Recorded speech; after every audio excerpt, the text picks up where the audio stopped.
Jason Clark from GA Fleet Technical Services, and today we're going to do some training on the ice pump system, which is actually a tank fill system for this 44 Harvest. Alright, so the first thing we'll start with is the mechanical side of it. So, all self-explanatory stuff, but we're just going to run through it all again just so you have an actual understanding of what we have on this system. You can hear me? Yeah, speak up a little bit. Alright, so, a little bit better? Yeah. Perfect. So first thing we'll cover is your suction line coming in. Suction, self-explanatory. Coming into the pumps, you have two isolation valves for the suction side. The reason that I'm actually bringing you to do all this is that you have a sensing line, or what we refer to as a sensing line. It's the same idea as your transducer downstairs, and the difference is this is actually measuring pressure in the pipe as opposed to water level pressure. What's it called again? A sensing line. Sensing line continues, and you follow this little stainless steel pipe, the panel, and inside the panel, which I'll get to in a minute, we'll show you it's an actual sensor in there. That's again with the diaphragm, and that converts to a digital output pressure reading on the screen. So that's your primary suction and your discharge pressure are. You have two separate sensors, which is why you have another sensing line here on the discharge pressure. So like I said, you have an isolation valve for your pump, and you're into your pump, you have your discharge. The discharge is the thermal relief line on it, which is what this is. Small silver cylindrical device here is what's called thermal relief. So if your pump runs for an extended period of time, it'll actually open that just based off the temperature and start dumping water to cool the pump. Now it'll also do that if for some reason someone closed discharge valves upstairs, locally, anywhere, that your pump would be potentially deadheaded. Once the temperature gets high enough, aka from deadheading the pump, not filling water, then that will discharge to protect the pump as well. So it's either of those two options will happen. If it does happen, it should reseal itself again once it cools down. But if for some reason you find that it hasn't resealed, it will weep a little bit afterwards, you need to change the diaphragm structure. Okay? They're not hard to change, they're pretty simple. It's just screw in, screw out. And it's something that we can have readily available if we need it. On the next side of discharge, you have your check valve, and then you have a local isolation valve. We just took the handles off those. The handles are universal, anything will fit that wrench. The motor side. So you have your isolation valves. You have the pumps themselves, you have a motor. Jason, can you speak up a little again? Vertical motor, you have a vertical pump system. So you have the vertical motors installed on top, so obviously horizontally they're lying down, this is bolted. One thing you have to be worried of is that if you do, for some reason, lose water up here, you have to bleed the pump. Because obviously your suction water level is coming in here, your pump's up here. So to do that, there's a little bleeding screw at the top point on this side right here. There's a couple of these little Allen keys on the side.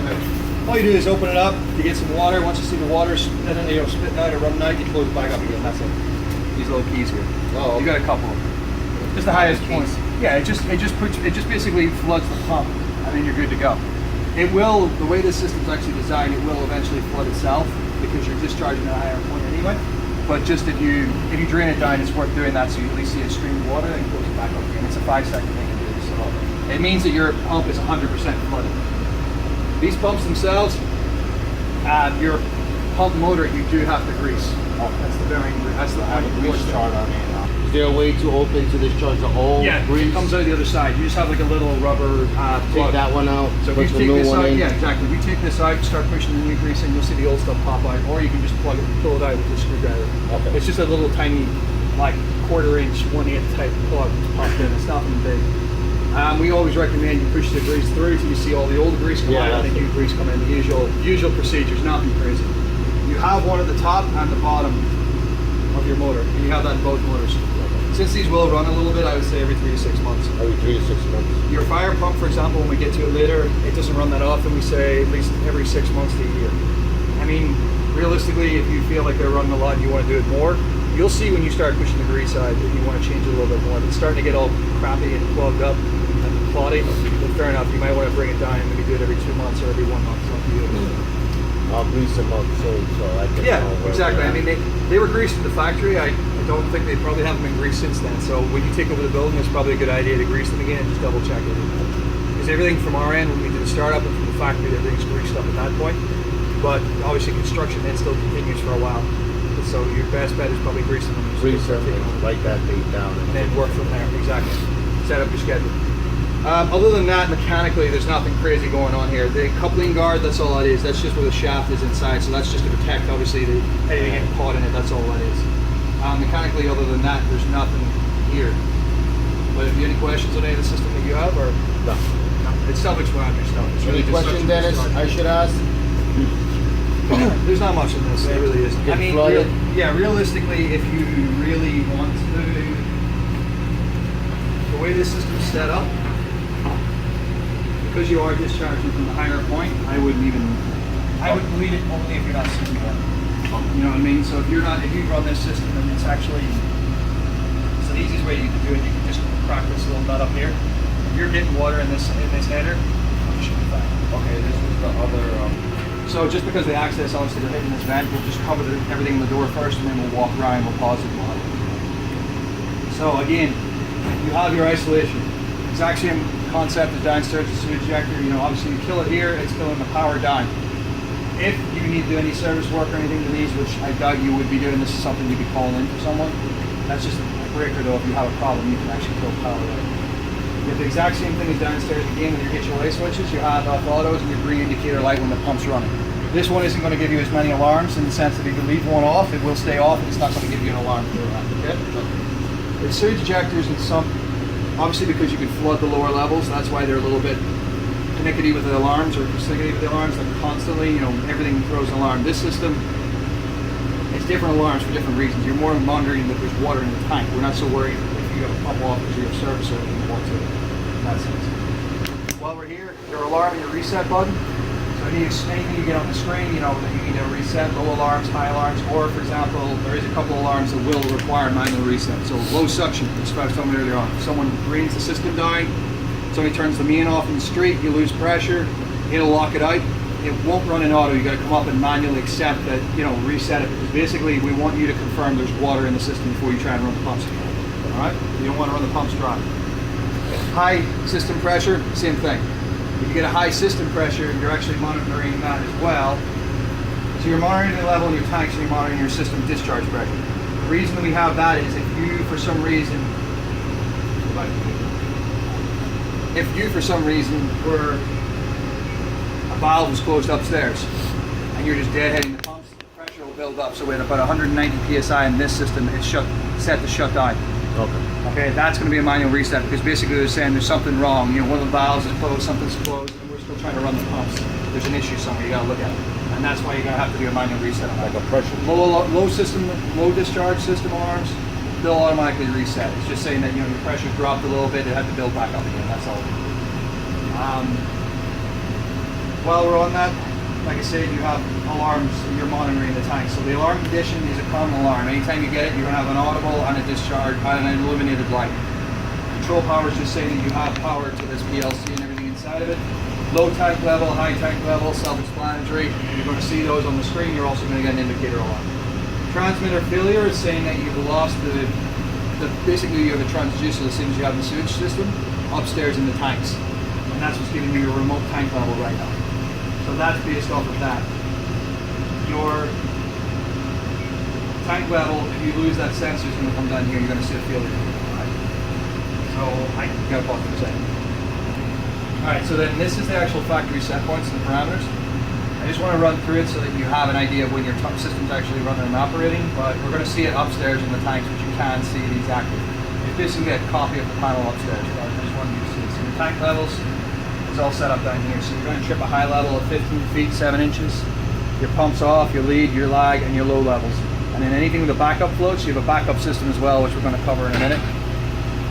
Now all of these are wired to the panel upstairs, and you just have communications from the panel upstairs to down here. By way of low voltage wiring, that's it. So that's what you set it there. Is your pressure alarms, like I was saying earlier on, are here. So your high system pressure is 190 psi. Low systems 100, low suctions anything below 5. Okay. So that's what I was saying earlier on. If you get your system pressure above 190, it is a manual reset. And if you get the low suction below 5, it's a manual reset. Those are the ones I'm talking about. Okay? Other than that, alternation is just saying it's alternating off a duty cycle. There's no need to go into that, and the defaults to the factory authorizer. So that's all factory setup. That you're not ever going to need to set up or change. It's stuff that we set up because that's what the building needs and requires. It's not going to change. So those are It's the just worth factory showing you. ones Yeah, that it's this all there. logo It's is. just I just wanted you to see it so you know what's going on. As I was saying earlier on, you have a backup system as well. So for some reason, if this transmitter does fail, you're going to get these backup floats. You're going to see a backup low-level float. It's going to be your on. If you get a backup low-level float, you'll get the backup float sequencing will come on as well, and that's basically going to say it's going to run the pumps. It runs the pumps until that float goes back to the up position. Yeah. 45 degrees roughly up.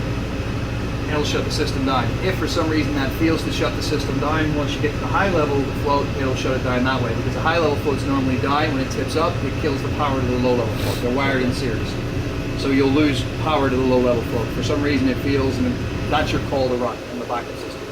We'll run through a little bit more when we go up to the tank upstairs. It's a bit easier to show you. If you do have any issues or questions with the system, the help button is actually pretty decent in this, and we'll give you a step through each page that we're on. So you go into here, and then from here you also have a couple of little bit of information. Like I said, the settings, that's all the stuff I showed you a second ago that you're not going to be in, but it's just worth covering.